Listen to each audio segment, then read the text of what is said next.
మత్తయి సువార్త 5వ అధ్యాయము 20 వచనంలో, శాస్త్రుల నీతి కంటెను పరిసయ్యుల నీతి కంటెను మీ నీతి అధికము కాని ఎడల మీరు పరలోక రాజ్యములో ప్రవేశింపరని మీతో చెప్పుచున్నాను. అందరూ వలకండిమో. శాస్త్రుల నీతి కంటెను పరిసయ్యుల నీతి కంటెను మీ నీతి అధికము కాని ఎడల మీరు పరలోక రాజ్యములో ప్రవేశింపనేరరు.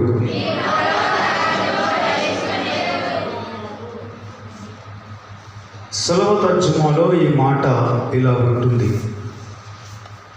మీరు శాస్త్రుల కన్నా పరిసయ్యుల కన్నా గొప్ప నీతిమంతులని గుర్తింపబడకపోతే దేవుని రాజ్యంలోనికి ప్రవేశింపలేరని నేను చెబుతున్నాను. శాస్త్రుల నీతి, పరిసయ్యుల నీతి వీరికంటే కూడా అధికమైన నీతి. ఈ లోకములో మనలని శాస్త్రుల కంటే పరిసయ్యుల కంటే కూడా మన నీతి, మనము నీతిమంతులమని గుర్తింపబడకపోతే మనము నిమ్మలముగా బ్రతకలేము. లేనిపోని ఆందోళన, గందరగోళాలు, గలిబిలి తెచ్చుకుంటాం.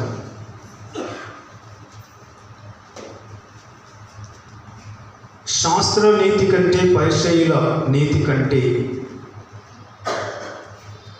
వాళ్ళకంటే వీళ్ళకంటే మీరు చాలా భక్తి కలిగిన వారు, నీతిమంతులు అని మనల్ని మన సమాజం, మన వాళ్ళు, మనం తిరుగుచున్న చోట్ల మనల్ని గుర్తించాలి. అప్పుడే మనం నిమ్మలంగా, ప్రశాంతంగా జీవిస్తాం. దాన్ని భూమి మీద దేవుని రాజ్యము అని అంటారు. హల్లెలూయా. శాస్త్రులు అంటే ఎవరయ్యా అంటే, వీళ్ళు ధర్మశాస్త్ర బోధకులు. కేవలం వాళ్ళ ఆచారం ఏంటంటే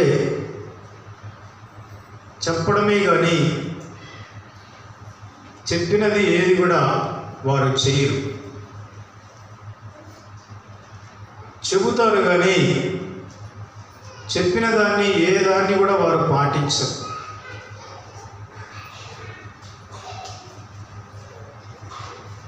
ప్రభు వాళ్ళని, మీరు ప్రజల మీద పెద్ద పెద్ద దూలాలు వాళ్ళ భుజాల మీద మోపుతారు కానీ కనీసం మీరు మీ చేత్తో పరక పుల్ల కూడా మీరు మోయరు అని ఆయన ఆ భావాన్ని కలిగిన మాటని చెప్పాడు.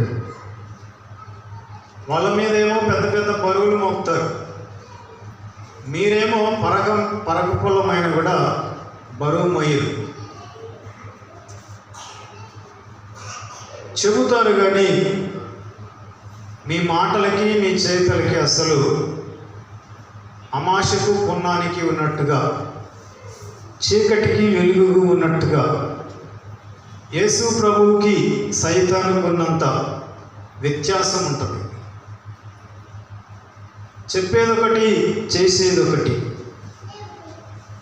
ఇటువంటి వాళ్ళే శాస్త్రులు.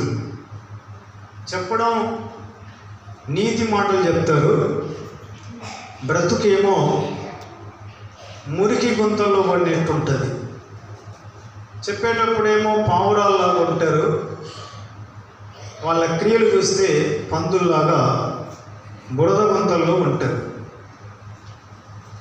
ఇలా ఇలాంటి వాళ్ళే శాస్త్రులు. వీళ్ళ నీతి, ఇలాంటి నీతినే శాస్త్రుల నీతి అని అంటారు. మరొకరు ఎవరై అంటే పరిసయ్యులు. పరిసయ్యుల నీతి కంటే కూడా మీరు అధికంగా నీతిమంతులని గుర్తింపు పొందాలి. పరిసయ్యులు అనేవారు యూదుల న్యాయశాస్త్రాన్ని, వాళ్ళ ఆచారాలని నిష్ఠగా పాటించే ఒక యూదుల శాఖ. వీళ్ళకి మత ఆచారం చాలా నిష్ఠగా ఉన్నట్టు ఉంటారు. నిష్ఠ మీకు బాగా అర్థం కావాలంటే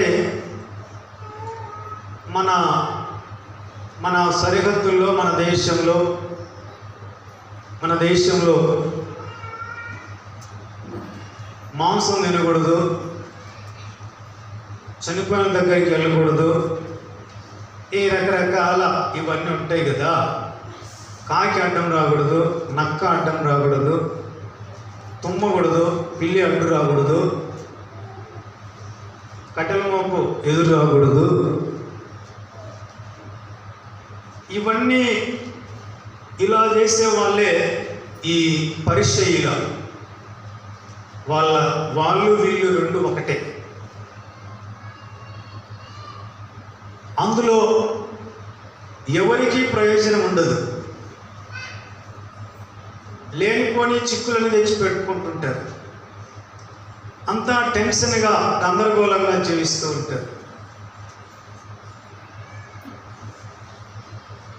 దేవుని రాజ్యం అంటే గందరగోళంగా జీవించడం కాదు.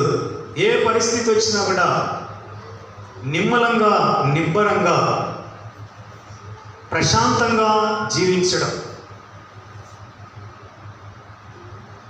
మనం ఈ లోకంలో మనకి ఏ పరిస్థితి ఎదురైనా, మనం ఏ స్థితిలో మనం ఉన్నా, మనం నిమ్మలంగా, నిబ్బరంగా జీవించాలంటే శాస్త్రుల నీతి కంటే, పరిసయ్యుల నీతి కంటే మనమే అధికమైన దేవునికి భయపడే వారిమని ప్రజలు మనల్ని గుర్తించారు. నమ్ముకున్నారీళ్ళు నిజంగా బాగా నమ్ముకున్నారు. మనం బాగా నమ్ముకున్నామని పచ్చి తాగుబోతు వాళ్ళు కూడా మనల్ని చూస్తే సెల్యూట్ కొట్టారు. వాళ్ళు కైపులో ఉన్న ఫుల్గా మనం చూసినప్పుడు వాళ్ళు స్టడీలోకి రావాలి. అయ్య గారు,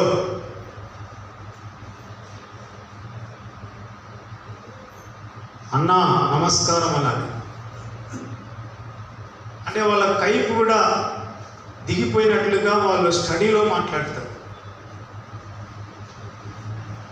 ప్రియమైన సహోదరులారా, మనకు కావాల్సింది ఆచారం కాదు.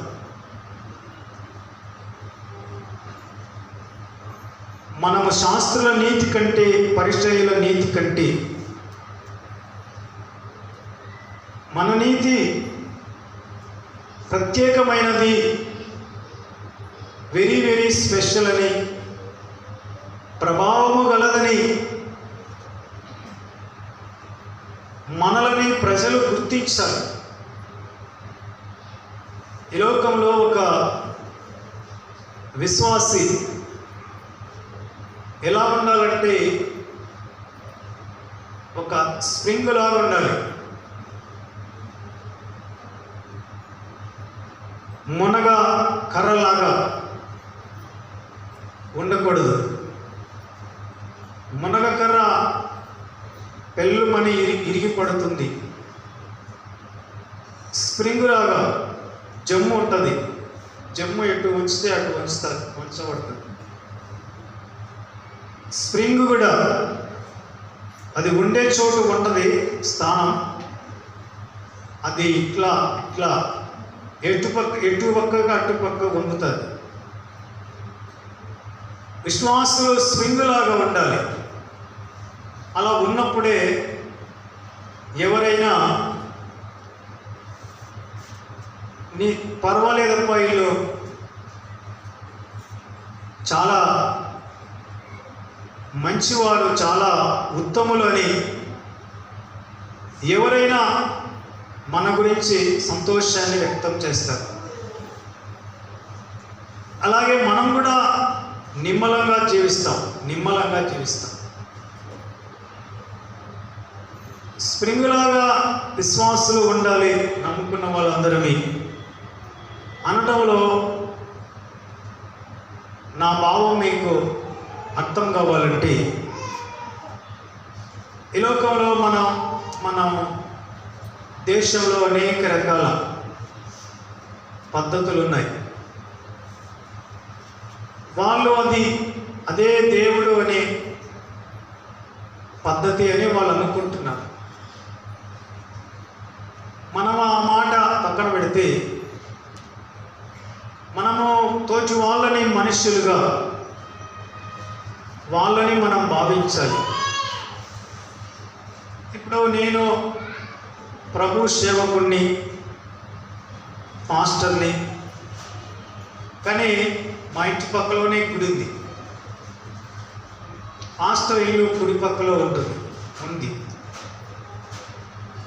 నేను ఎప్పుడైనా ఆ గుడి గేట్లు తెచ్చుంటే నేనే వేస్తాను. ఎందుకంటే అది నా దృష్టిలో అది ఒక ఇల్లు. దానికి నేను వెరీ వెరీ స్పెషల్ గుర్తింపు ఇవ్వను.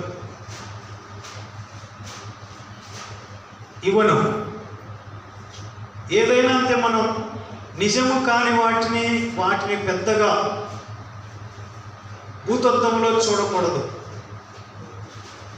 నిజము కాని వాటిని ఆ గుడి ఆవరణంలోనే మా పెళ్ళికి అందరూ అక్షింతలు వేసినారు. దేవుని స్తోత్రం, హల్లెలూయా. మనం స్ప్రింగులాగా ఉన్నప్పుడు మనకు కావాల్సింది ఆచారం కాదు, ఆచరణ కావాలి. మనం ఏం చేసినా మరి ఏం చేస్తారో, మనం చేసిన దాంట్లో మనం ఆందోళనగా ఉండకూడదు అనేది నా యొక్క తాత్పర్యం. హల్లెలూయా. అలాగే మనుషుల మీద మనము నింద మోపకూడదు, ఫలానా వాళ్ళు చేశారు అని. లేదు, మనం అనుకున్నది జరగకపోయినా, ఒకవేళ వాళ్ళు కావాలని అడ్డుపడినా కానీ మనకు ఒక నిరీక్షణ ఉంది. అంతా నా మేలుకే, ఆరాధన యేసుకే, అంతా నా మంచికే, తన చిత్తమునకు, అంతా నా మంచికే, తన చిత్తమునకు తల వంచితే. ఏం పాట అండి! అంతా నా మంచికే,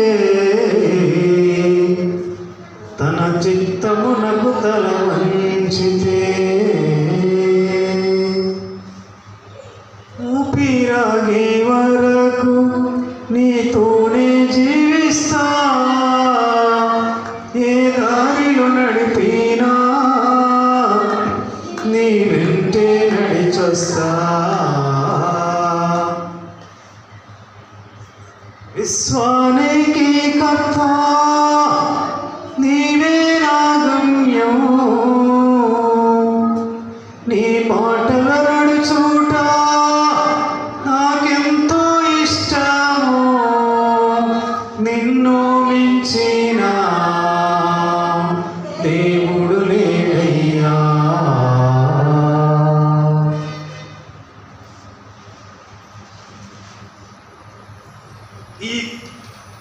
పునాది. ఈ భావాన్ని మనం ఎప్పుడూ కలిగి ఉండాలి. ప్రియమైన సహోదరులారా, దేవుని వాగ్దానం ఏంటంటే, నీవు బ్రతుకు దినములన్నిట ఏ మనుష్యుడు నీ ఎదుట నిలువలేడు. ఈ మాటని మీ వాగ్దానముగా మీ పిడికిలి బిగించి ముమ్మారు ఇప్పుడే పలకండి విశ్వాసంతో.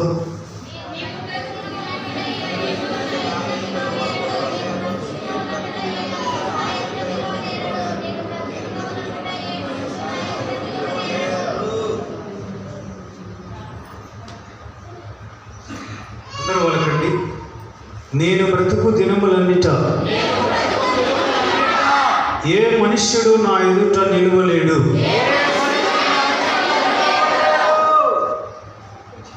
నీ దినములన్నిట ఎవరు నీ ఎదుట నిలువలేరని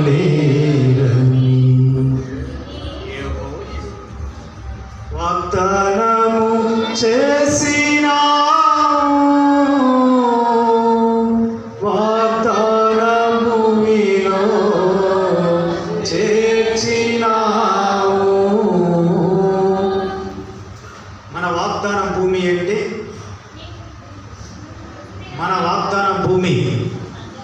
దేవుని రాజ్యం.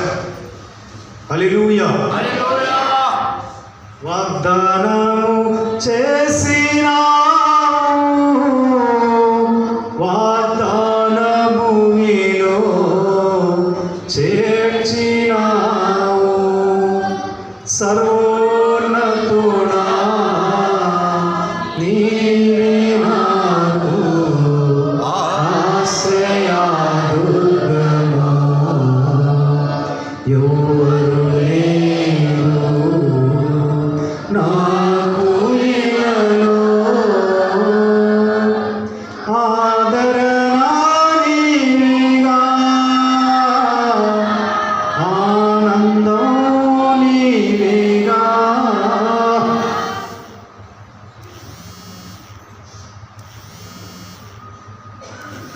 ప్రియమైన సహోదరులారా, మనల్ని ఆటంకపరచడానికి, మనల్ని ఆందోళనగా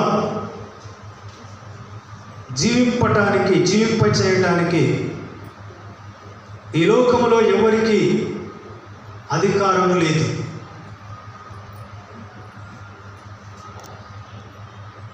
ఎందుకు అనగా, మనము వాగ్దాన వారసులం. వాగ్దాన భూమి మనది. ఆ రోజుల్లో యెహోషువ నాయకత్వంలో ఆ వేగుల వారు 12 మంది కనాను ప్రాంతాలకి వెళ్ళినప్పుడు ఆ మనుషులని చూసి వాళ్ళకి గుండెల్లో గుబులు పుట్టింది.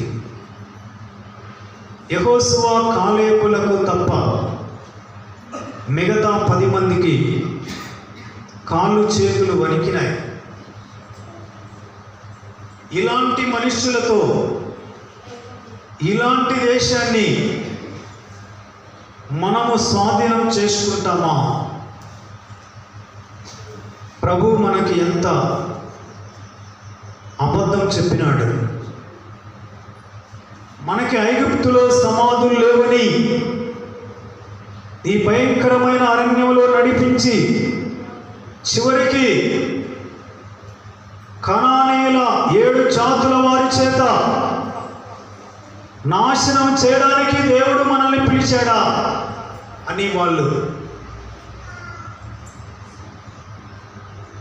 మోషే దగ్గరికి వచ్చి సనిగినారు.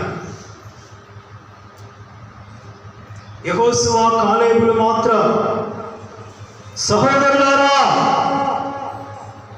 డోంట్ బి అఫ్రైడ్, వారు మనకు ఆహారం అవుతారు, మనము ఆ దేశాన్ని ఆక్రమించుకుంటాం. ఆయన అబద్ధ మాటకు నరుడు కాడు, మాట తప్పుటకు నరపుత్రుడు కాడు. Just believe, just believe. మీ ఆలోచన మీద కాకుండా ఆయన మాట మీద పరిపూర్ణమైన విశ్వాసం ఉంచండి. Praise the Lord, praise the Lord. ప్రియమైన సహోదరులారా, వేగులేస్తే 1000 గండాలు అన్నట్లుగా ఎప్పుడు ఏది జరుగుతుందో, ఎవరు ఎప్పుడు ఏమైపోతారో తెలియని ఈ యుద్ధకాలంలో నీవు ప్రశాంతంగా జీవించగలిగే సదుపాయము చేయబడినదే. Praise the Lord, praise the Lord. మొన్న ఒక ఆలోచన వచ్చింది నాకు. కేవలం ఆర్మీలోకి వెళ్ళి, మిలిటరీలోకి వెళ్ళి యుద్ధం చేసేటప్పుడు చనిపోతే వాళ్ళని వీర జవానని ప్రభుత్వము గుర్తిస్తుంది. కానీ కేవలం మిలిటరీలో, ఆర్మీలో చనిపోయిన వాళ్ళే కాదు, మానవుని తల్లి గర్భములో పుట్టినాటి నుండి తను యుద్ధ భూమిలో ఉన్నాడు. హల్లెలూయా.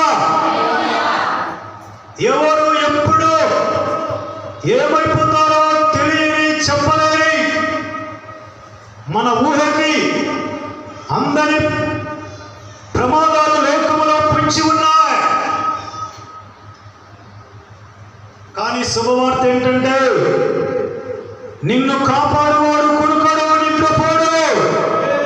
నీ రాకపోకల యందు ప్రభువు నిన్ను కాపాడును. ఆయన తన భక్తుల ప్రాణములను కాపాడును.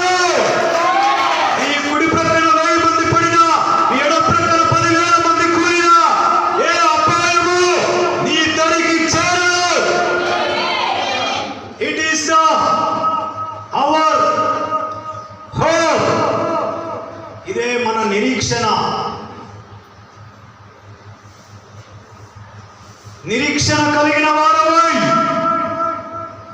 ఈ లోకంలో మనం రక్షణ పొందిన నీకు గాని, నీ ఇంటి వారికి గాని, నీ సరిహద్దుల్లో ఉన్న వారికి గాని ఏదైనా జరిగితే నాది జవాబారే అని ప్రభువు చెప్పకనే చెప్పాడు. ఆ రోజున రాహాబు తల్లితో చెప్పాడు. అదే ఆయన ఈ రోజున మనతో కూడా చెబుతూ ఉన్నాడు. అకాల మరణము పొందడానికి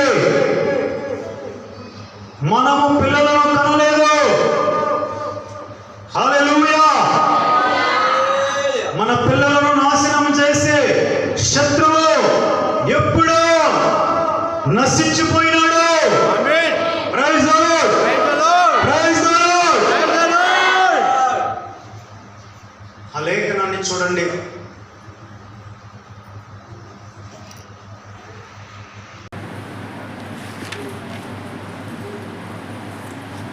మత్తయి సువార్త 2వ అధ్యాయము 21వ వాక్యం.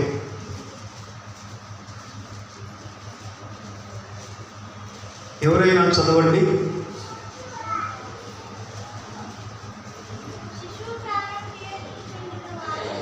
శిశువు ప్రాణము తీయ చూచుచుండిన వారు చనిపోయిరి.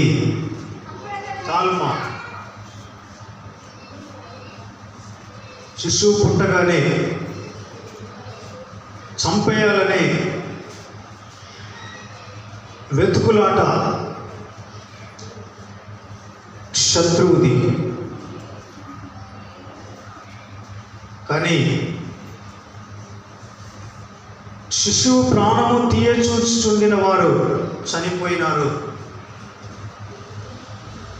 విశ్వాసులు పిల్లలను కనేది ఆ పిల్లలు అకాలంగా నశించడానికి కాదు.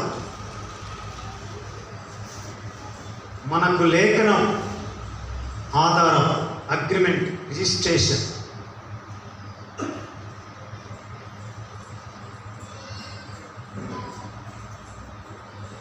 ప్రతి మనిషి ప్రభు యొక్క శిలువ రెక్కల నీడలో ఈ లోకములో తన ఆయుష్కాలమంతా బ్రతకాలి. అదే ఈ లోకంలో మనిషికి సురక్షితమైన స్థానం. ప్రభు ఆ యెరూషలేము పట్టణాన్ని, దానికి కలిగే దుర్గతిని చూసి భయంకరంగా విలపించాడు. యెరూషలేమా, యెరూషలేమా, కోడి తన పిల్లలను తన రెక్కల నీడకి ఏ విధముగా చేర్చుకుంటుందో, నేను కూడా నిన్ను నా రెక్కల నీడకి ఆహ్వానిస్తే నీవు వినకపోతివి. ప్రభువు నిన్ను దర్శించిన కాలం నీవు ఆయనను ఎరుగకపోతివి.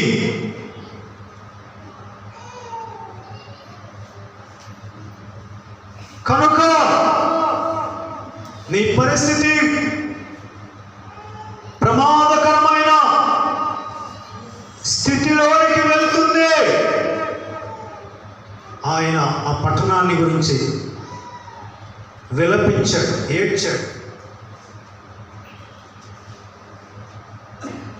కాపరి ఉన్న గొర్రెలు ఎంతో క్షేమంగా ఉంటాయి.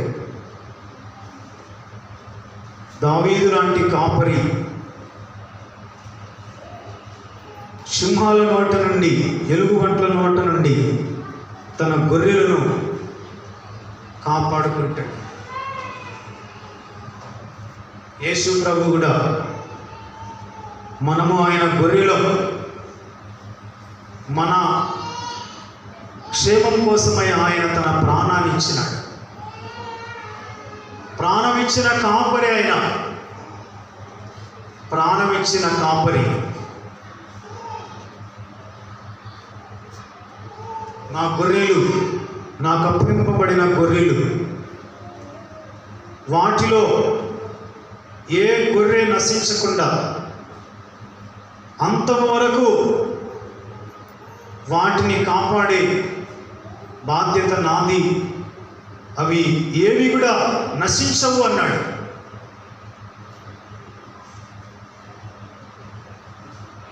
ప్రియమైన సహోదరులారా, రాజు గ్రంథంలో సొలొమోను చేసిన ప్రార్థన, ఆ దేశం గురించి యోహాను సువార్తలో 17వ అధ్యాయంలో యేసు ప్రభు చేసిన ప్రార్థన దరిదాపు 2:1. విశ్వాసులమైన మన కోసం యేసు ప్రభు తను పరలోకానికి వెళ్తూ మన క్షేమం గురించే ఆ అధ్యాయం అంతా తండ్రిని వేడుకున్నాడు. నేను వెళ్ళిపోతున్నానయ్యా, నేను నీ దగ్గరికి వస్తున్నాను కదా, కానీ వీళ్ళు లోకంలో ఉన్నారు, వీళ్ళను కాపాడు తండ్రి. వీళ్ళల్లో నాశనకరమైన గుణాలు తప్ప మరేవి నశించకూడదు. వీళ్ళను భద్రపరచు తండ్రి, నేనున్నాను కదా, వీళ్ళు ఉంటారు. వీళ్ళని లోకంలో నుండి తీసుకొని పోమని నేను చెప్పలేదు, కానీ దుష్టు నుండి తప్పించమని నిన్ను వేడుకుంటున్నానయ్యా అన్నాడు. మీరు ఎప్పుడైనా యోహాను సువార్త 17వ అధ్యాయం తిప్పి 10 సార్లు చదవండి. ఒక విశ్వాసి గురించి ప్రభు ఎంత బాధ్యతగా కన్నీటితో ప్రార్థన చేసినాడో మీకు అర్థమైపోతుంది. రక్షణ పొందిన వాళ్ళంటే, యేసయ్య రక్తంతో కడగబడిన వాళ్ళంటే ఈ లోకంలో వాళ్ళకెంతో సెక్యూరిటీ ఉంది, ఎంతో భద్రత ఉంది,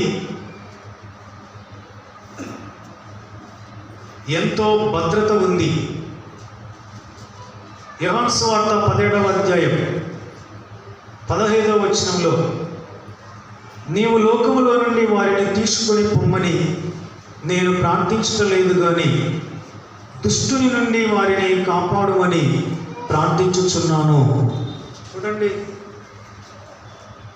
ప్రాణమించిన కాపరి ఎంత బాధ్యతగా తనని నమ్ముకున్న వాళ్ళ గురించి తండ్రికి విజ్ఞాపన చేస్తూ ఉన్నాడు. దుష్టుని నుండి అనగా కీడు నుండి, నీవు లోకములో నుండి వారిని తీసుకొని పొమ్మని నేను ప్రార్థించలేదు కానీ దుష్టుని నుండి వారిని కాపాడుమని ప్రార్థించుచున్నాను. 24వ వచనం, తండ్రి నేనెక్కడ ఉందునో అక్కడ నీవు నాకు అనుగ్రహించిన వారును నాతో కూడా ఉండవలెనని నీవు నాకు అనుగ్రహించిన నా మహిమను వారు చూడవలెనని కోరుచున్నాను.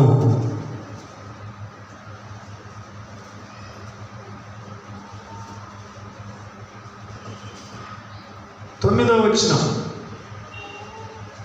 నేను వారి కొరకు ప్రార్థన చేయుచున్నాను, లోకము కొరకు ప్రార్థన చేయుటలేదు. నీవు నాకు అనుగ్రహించి ఉన్నవారు నీ వారైనందున వారి కొరకే ప్రార్థన చేయుచున్నాను. చూడండి, లోకం కొరకు అంటే ఆయన నామందు విశ్వాసం ఉంచని వాళ్ళకి ఏం జరిగినా అని వాళ్ళకు ఎవరు ప్రార్థన చేసిన వాళ్ళు లేకపోతే వాళ్ళకి ఏమన్నా జరిగినా దానికి ఎవరు బాధ్యులు కాదు, దానికి ఎవరు బాధ్యులు కాదు. ఆ ఇంట్లో వాళ్ళ సరిహద్దుల్లో ఎవరైనా ప్రార్థన చేసే వాళ్ళంటే ఆ ప్రార్థన చేసే వారి వలన వాళ్ళందరికీ యేసయ్య కంచె వేస్తాడు, కాపాడుతాడు.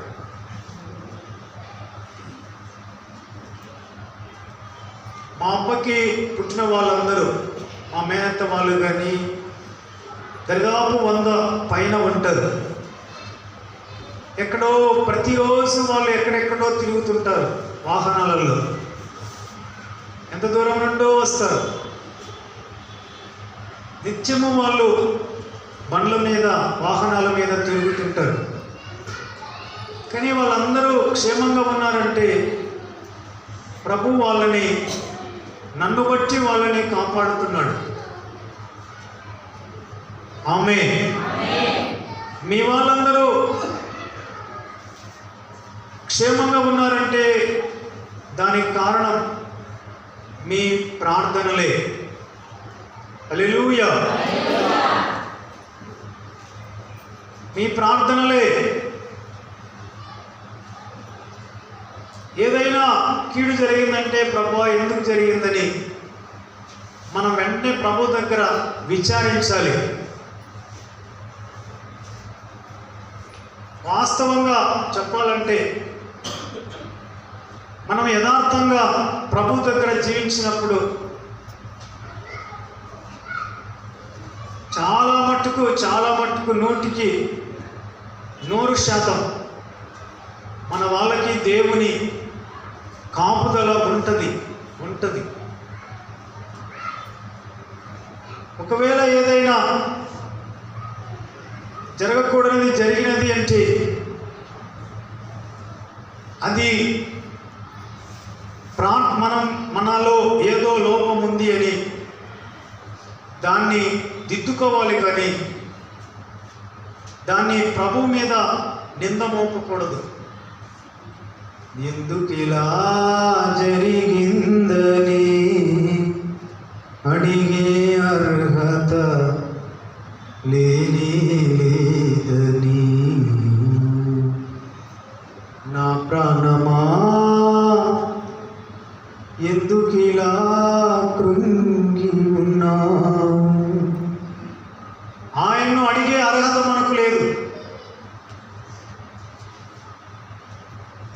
ఏదైనా మనల్ని మనమే దిద్దుకోవాలి, సరి చేసుకోవాలి. ఈ లోకంలో మనం ఆయనతో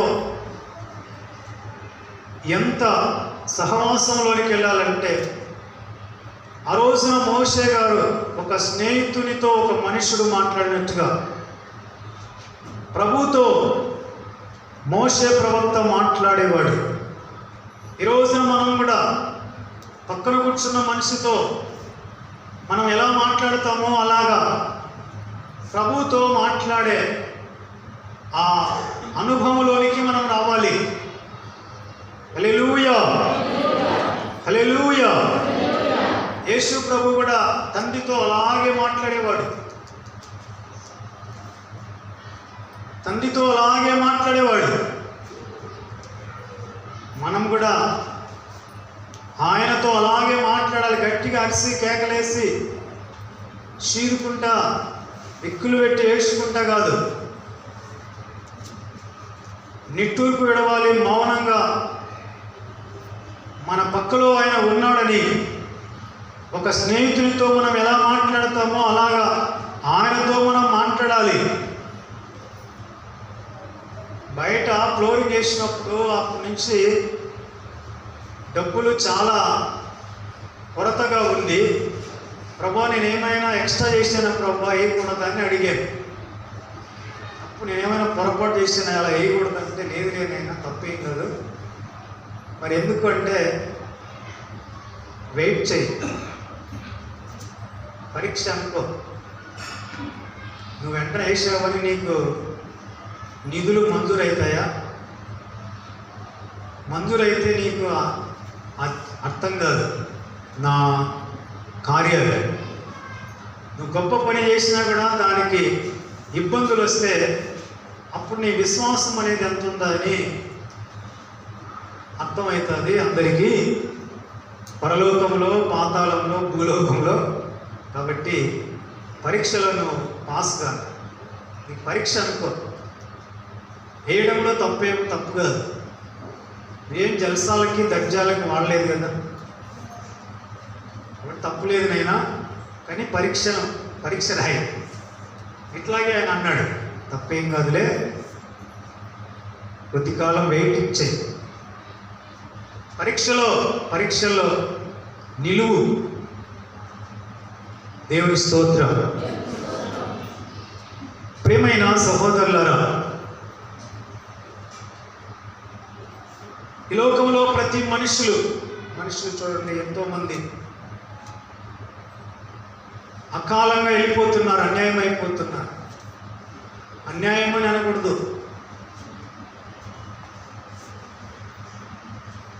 అకాలంగా వెళ్ళిపోతున్నారు.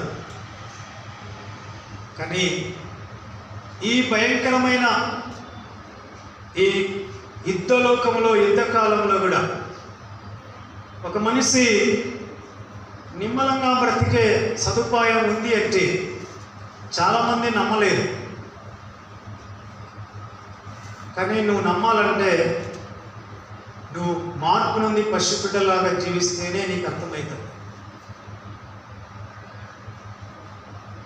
మార్పు పొందని వాళ్ళు పసిబిడ్డలాగా జీవించని వాళ్ళకి దేవుని రాజ్యం నిమ్మలంగా జీవించడం అని దాని అర్థమే తెలియదు. ఏమన్నంటే మనం కష్టాలు పడాలా, బాధలు పడాలా, ఎప్పుడు చూడు లాజరు చూడు ఎంత దిక్కు లేకుండా కురుకులు నాకినాయో, కాబట్టి లాజరే పరలోకం పోయినాడు అంటారు. అంటే నీకు కూడా గాయాలు వేసి నీ గాయాలు కూడా కుక్కలు నాకల్లా, అది ఎవరు కోరుకుంటారు అటువంటి జీవితం? యేసు ప్రభు అలాంటి వాళ్ళ గురించి నా ప్రజలు జ్ఞానం లేక నశించుచున్నారు అన్నాడు. ఎందుకు గందరగోళం? ఎందుకుమా? ఎందుకంట గందరగోళంగా జీవిస్తున్నారు? ఒక సమస్య వచ్చినప్పుడు ఏం కారణమై ఉంటుంది? ఏమ్మా జ్ఞానం లేక, తలకాయ లేదంటారు. బుర్ర ఉందా లేదా సుబ్బులమ్మ అంటే. మనకు బుర్ర ఎప్పుడు ఉండాలి? ఆపదలో ఉన్నప్పుడే బుర్ర బాగా పనిచేయాలి. హల్లెలూయా. బుర్ర పనిచేయడం అంటే అలాంటి సమయంలో కూడా ప్రశాంతంగా జీవించడం.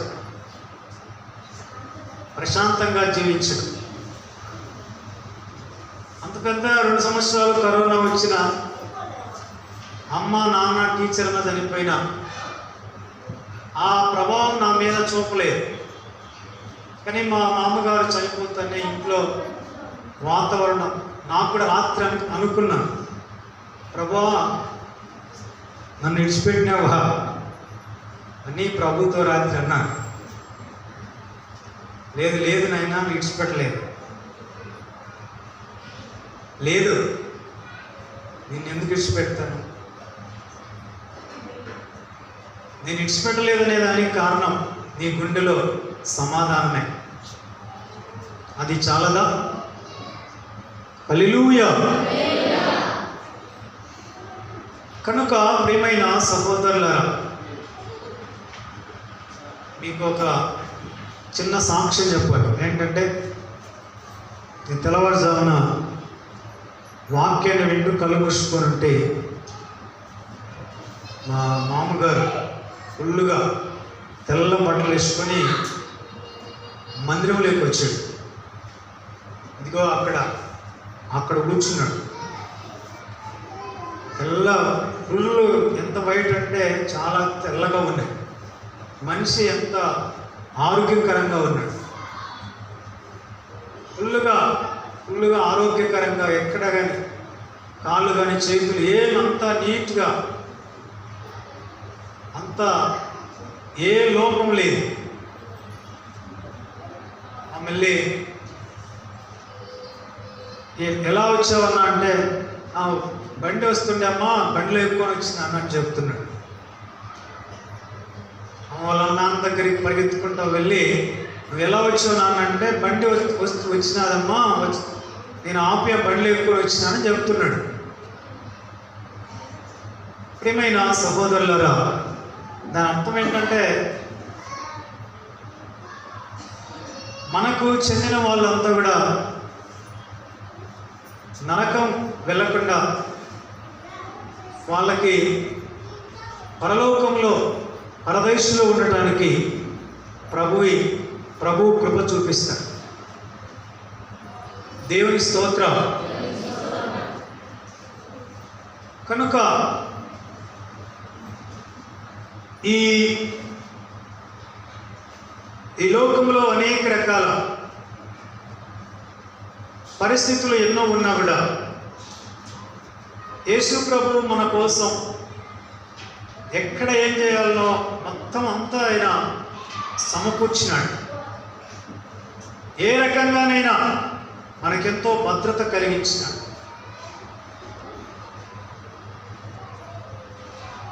నీవు బ్రతుకు రోజులన్నీ కూడా ఏ మనుష్యుడు నీ ఎదుట నిలవలేడు. నాకు ఒక నమ్మకం ఏంటంటే, వాళ్ళు ఎంత మూర్ఖులైనా, ఎంత ర్యాస్ మనుషులైనా, ఒకవేళ నా గురించి కానీ ఏదైనా వేరుగా అంటే, చులకనగా మాట్లాడితే, వాళ్ళకి తర్వాత ఫలితాలు మామూలుగా ఉండవు అనేది నా అంతరంగంలో నాకు బాగా నమ్మకం. ప్రియమైన సహోదరులారా, ప్రభు వారిని చూసుకుంటాడు. కానీ మనం ఎంతో తగ్గించుకోవాలి, వినయంగా ఉండాలి. మనం ఎక్కడ ఏం చేసినా కూడా మనది తప్పు అనేది లేకుండా మనం జీవించినప్పుడు మన పక్షాన ప్రభు ఉంటాడు, మన పక్షాన ఆయన వాద్యం ఆడతాడు. ఆయన గొప్ప సమాధానం మనల్ని ఈ లోకములో నడిపిస్తుంది. అందుకే మనం ఆచారరీతిగా ఏది చేయకూడదు. మనకు కావాల్సింది ప్రాక్టికల్ లైఫ్. ప్రాక్టికల్ లైఫ్ మనకు కావాలి.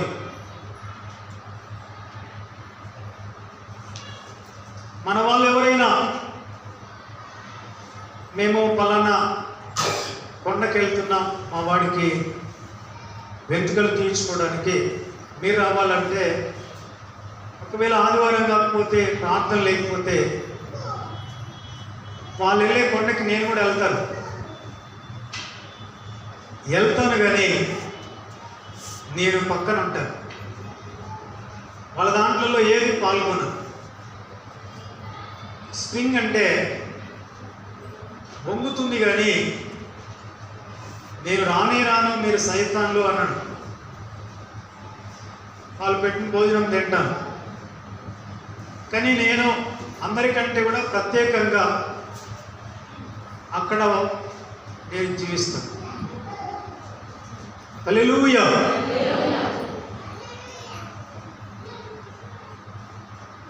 మేము రాకూడదు అనేది అనడం అనేది ఆచారం అవుతుంది.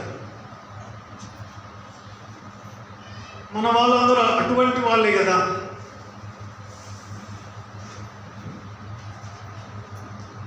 మనం వాళ్ళతో కలిసి తిరుగుతూ మనలో ఉన్న ప్రత్యేకతని వాళ్ళు గుర్తించాలి. Praise the lord.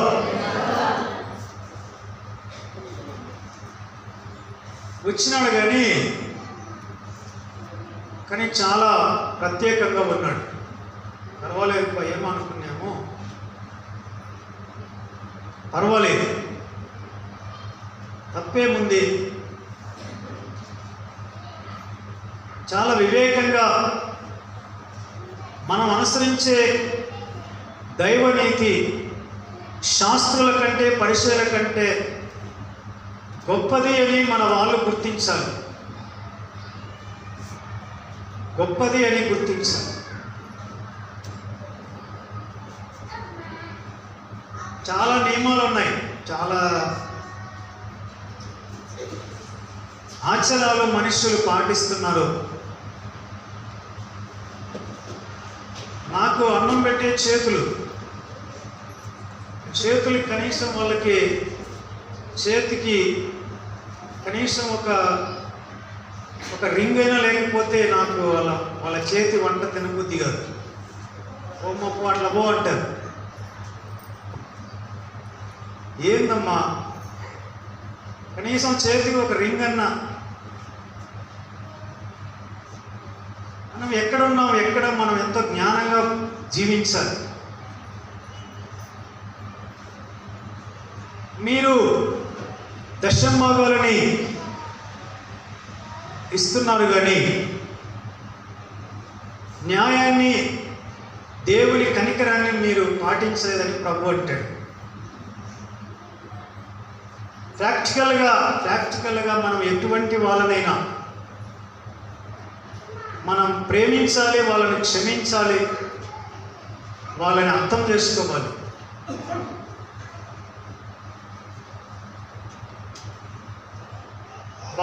వాళ్ళే మన మీద దయ చూపిస్తారు. నేను నమ్ముకున్నప్పటి నుండి మా ఊర్లో ఉగాదికి ఈ వసంతం చదువుకుంటారు కదా, ఎంతోమంది మాకు వరుసైన వాళ్ళు ఉంటారు. అంతవరకు క్రికెట్ ఆడిన వాళ్ళు ఎంతోమంది ఉంటారు. కానీ నమ్ముకున్న తర్వాత ఎవరు కూడా నా మీద వాళ్ళు చల్లడానికి వాళ్ళకి చేతులు ఆడలేదు.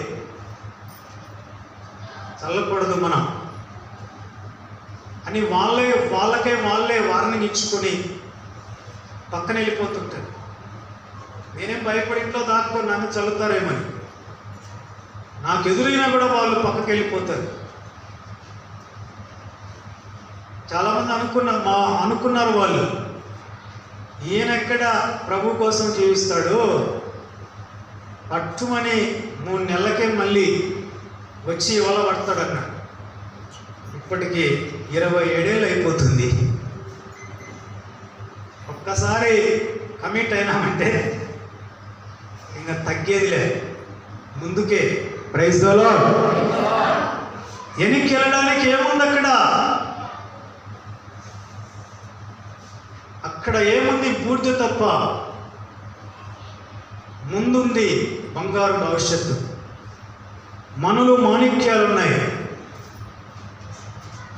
ప్రకాశవంతమైన లోకముంది, ప్రకాశవంతమైన రాజ్యం ఉన్నది. దాన్ని వదిలిపెట్టి మళ్ళీ ఎందుకు బూడిదలోకి వెళ్ళిపోతాం? అంత తెలివి తక్కువగా నమ్ముకున్నామా? ప్రియమైన సహోదరులారా, నమ్ముకున్నామని మనం తిరుగుతున్న సమాజంలో, పెరుగుతున్న సమాజంలో మనము నిమ్మలంగా బ్రతకాలి. మన సరిహద్దులో ఉన్న వాళ్ళని కూడా ప్రశాంతంగా బ్రతకనివ్వాలి. మన వలన ఎవరు బాధపడకూడదు, ఎవరికి ఇబ్బంది కలగకూడదు. హల్లెలూయా. అప్పుడే మనం ఈ లోకంలో ప్రశాంతంగా జీవిస్తాం. నేను ఎందుకు మా వాళ్ళల్లో నెమ్మదిగా జీవిస్తాను? ఈ నియమాలని తూచా తప్పకుండా పాటించడాన్ని బట్టి. ఒకతను రోజు మైక్లో భజన పాటలు పాడుతుంటాడు. నన్ను చూసినప్పుడల్లా గుండె మీద చేసుకుని, అబ్బా, జీవితం అంటే నీదన్నా, నీలాగా మేము ఎప్పుడు బ్రతకాలి, నీలాంటోడు ఊరికి ఒక్కరున్నా ఎన్ని ఊర్లు బాగుపడతాయి. ఒక్కడు చాలు, నీవు ఇలాంటోడు ఒక్కొక్క ఊర్లో ఒకడుంటే ఆ ఊరంతా బాగుపడుతుంది. కానీ అతను హల్లెలూయా, అతను రోజు అతను గుడికి వెళ్ళి భజన పాటలు పాడతాడు.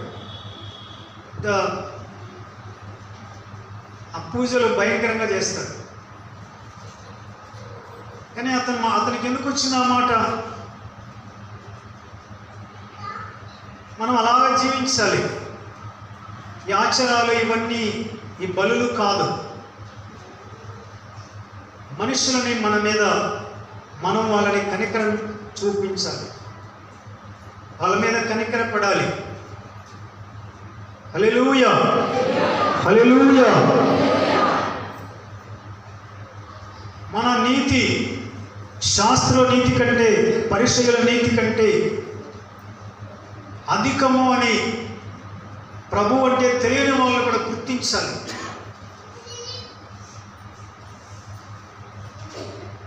మనం అలాగా జీవించినప్పుడే ఈ లోకంలో మనం ప్రశాంతంగా జీవిస్తాం.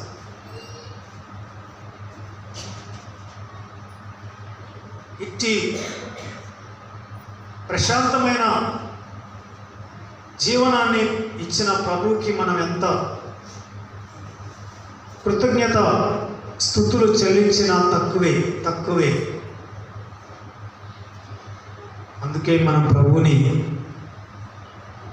రక్షణ పాత్రను చేత పట్టుకొని ఇచ్చిన ఈ శ్రేష్టమైన ప్రశాంతమైన జీవితానికి, ఈ భయంకర లోకంలో కన్ను పాప వలె మనల్ని కాపాడుతున్న కరుణామయుడికి, రక్షకుడికి తల వంచి మోకరించి మనస్ఫూర్తిగా ఆరాధన చేద్దాం. ప్రభు ఈ మాటలు దీవించునుగాక. ఆమేన్. మోకరించండి.